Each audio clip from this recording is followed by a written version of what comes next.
Assalamualaikum warahmatullahi wabarakatuh. Kali ini akan ditampilkan video kedua dari video mengenai bab 1, perancangan dan produksi kerajinan dengan inspirasi budaya non-benda.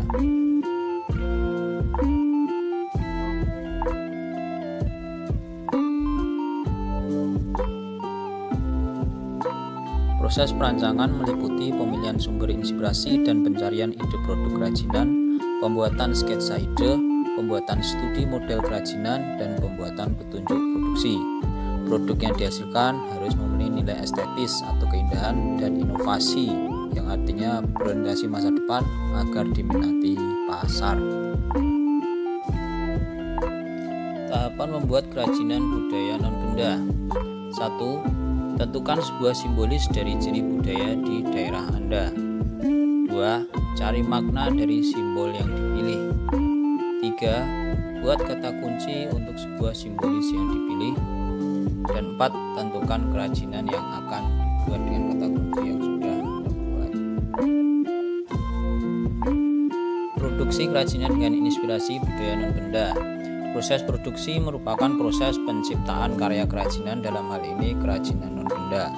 Melalui tahapan yang benar akan menghasilkan karya kerajinan yang baik kualitasnya.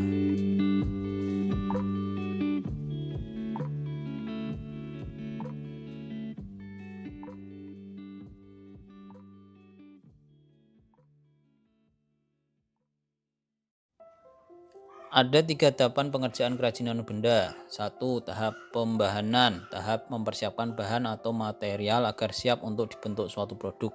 2. Tahap produksi, yaitu pemotongan bahan dibuat sesuai dengan bentuk yang direncanakan, termasuk membuat sambungan, misalnya menyambungkan bilah papan atau 2 batang bambu. Dan yang ketiga, tahap finishing, merupakan tahap akhir sebelum produk dimasukkan. Kemasan kerajinan dengan inspirasi budaya non-benda berfungsi untuk melindungi produk dari kerusakan serta memberikan kemudahan membawa dari tempat produksi hingga sampai konsumen dan menambah daya tarik sebagai identitas brand. Fungsi kemasan didukung oleh pemilihan material, bentuk, warna, teks, dan grafis yang tepat. Untuk barang yang mudah rusak, menggunakan kemasan yang memiliki material berstruktur. Jenis kemasan antara lain ada 3. 1. Kemasan primer, yaitu kemasan yang melekat pada produk, berfungsi melindungi produk dari benturan dan kotoran, menampilkan daya tarik dan memberikan kemudahan distribusi. Yang kedua, kemasan sekunder, berisi beberapa kemasan primer.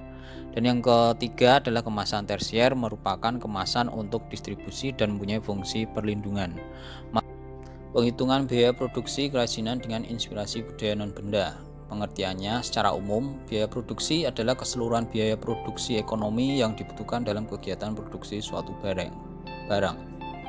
Sedangkan biaya operasional adalah biaya atau pengeluaran oleh suatu perusahaan untuk mendukung sistem kegiatan yang dilakukan oleh perusahaan tersebut.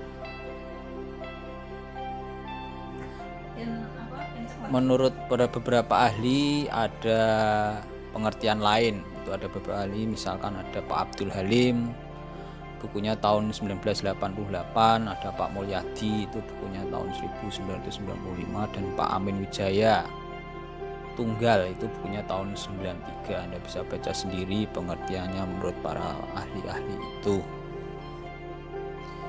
Biaya non-produksi adalah biaya yang erat kaitannya dengan fungsi pengembangan, pemasaran atau distribusi, layanan pelanggan, desain maupun administrasi pada umumnya.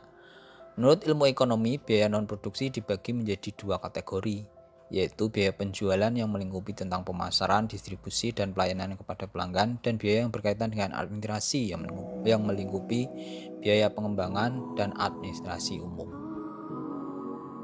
Itu santai. Jenis-jenis biaya produksi itu ada 3, yaitu direct material cost atau biaya bahan baku, dan direct labor cost atau biaya tenaga kerja langsung, dan factory overhead cost atau BOP, biaya overhead pabrik.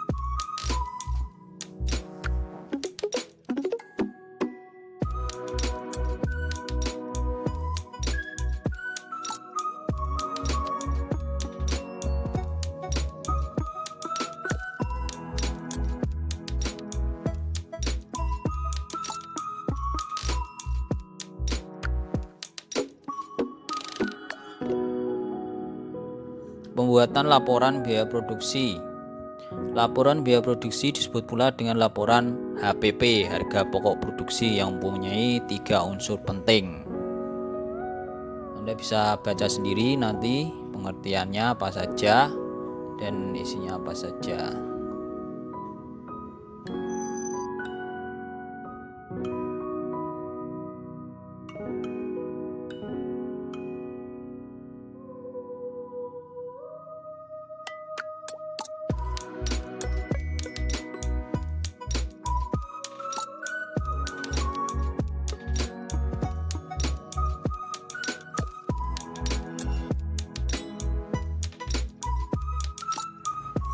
Pemasaran kerajinan dengan inspirasi budaya non-benda dilakukan dengan pemasaran langsung, yang artinya direct marketing adalah metode penjualan di mana penjual mendekati pelanggan secara langsung dengan produk atau jasa yang ditawarkan.